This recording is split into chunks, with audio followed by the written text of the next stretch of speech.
Lift up the cup of salvation. Welcome back to My Hope. This is Season 2, Episode 6, and today we're going to think about the cup of salvation, principally looking at Psalm 116. Now, Psalm 116 is embedded within a cluster of psalms from 113 to 118, known as the Egyptian Hallel. It's a series of psalms that are psalms of praise to God.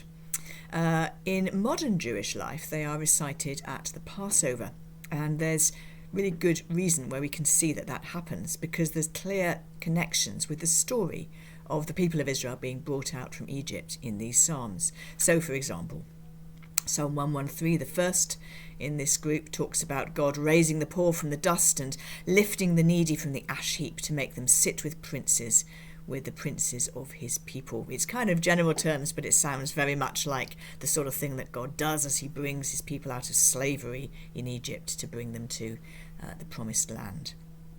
The next psalm, Psalm 114, speaks explicitly about them coming out of Egypt, away from a people of a strange language, and talks about the sea fleeing before them, which is poetic language for the parting of the Red Sea, which we read about, as they come out of Egypt shortly afterwards.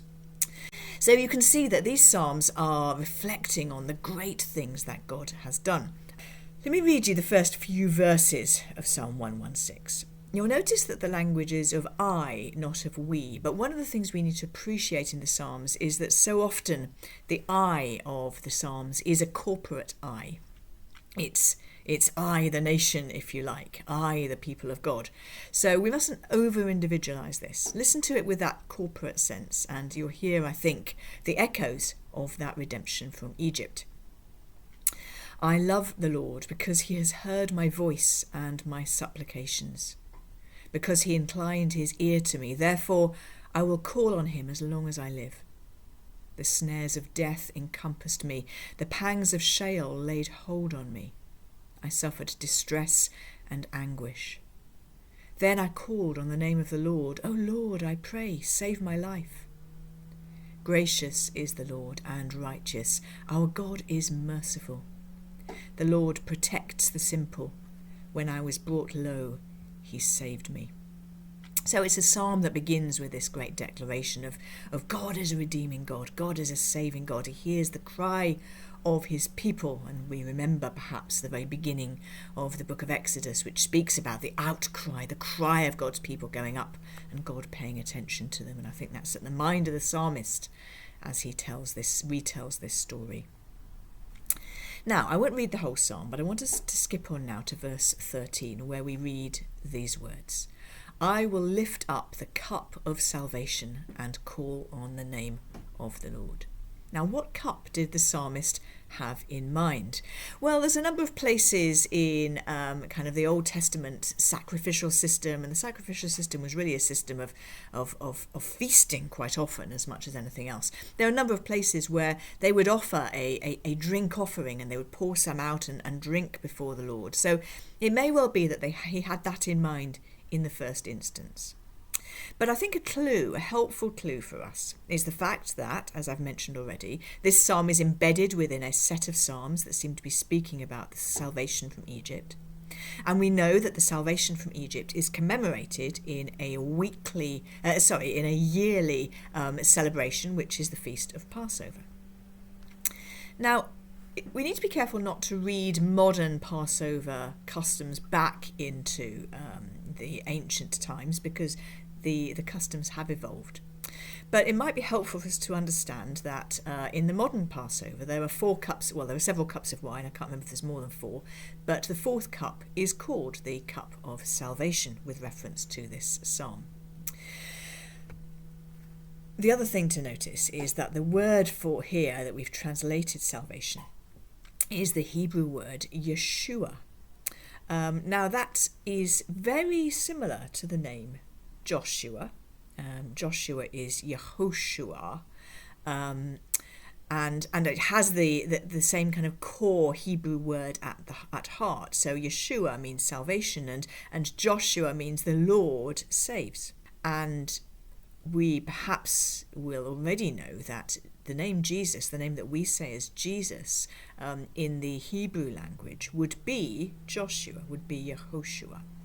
So Jesus, and you'll remember that when the angel tells Mary, you will name him Jesus, for the Lord will save through him. So the name Jesus is at its heart the name, the declaration that the Lord saves.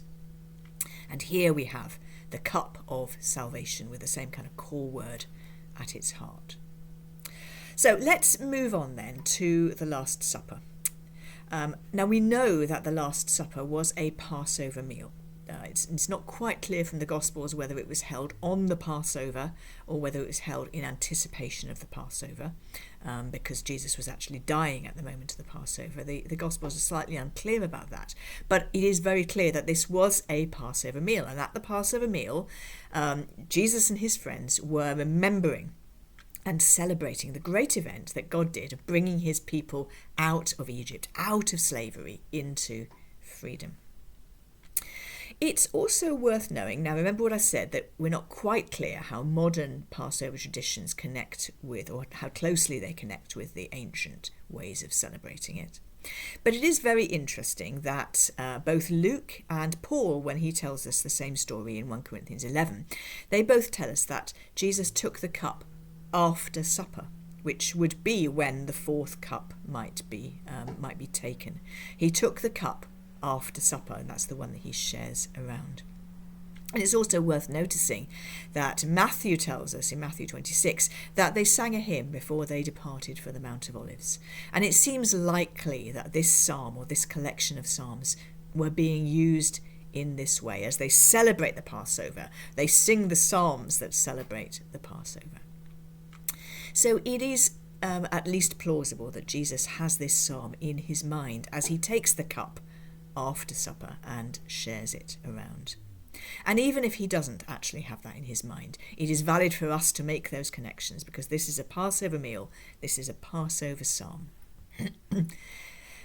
So how does what is happening at the Last Supper and what is going to happen the next day on Good Friday, how does that connect with the Passover event, with the salvation out of Egypt?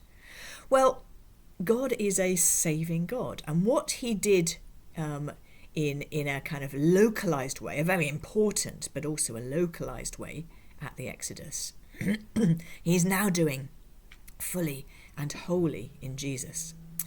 There are many places where the New Testament hints to us that Jesus is the new Moses.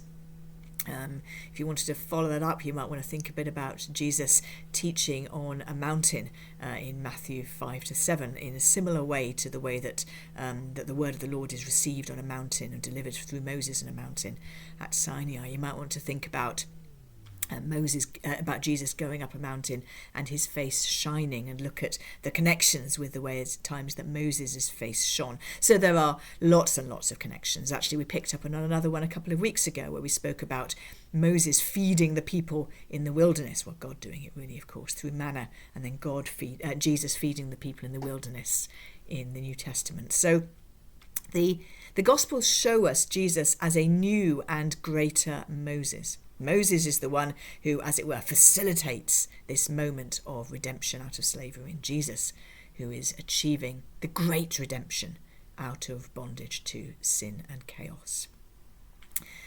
But this theme is richer even than that, because Jesus is also represented as the Passover lamb, as the one who dies in order that the destroyer will pass over and not bring death.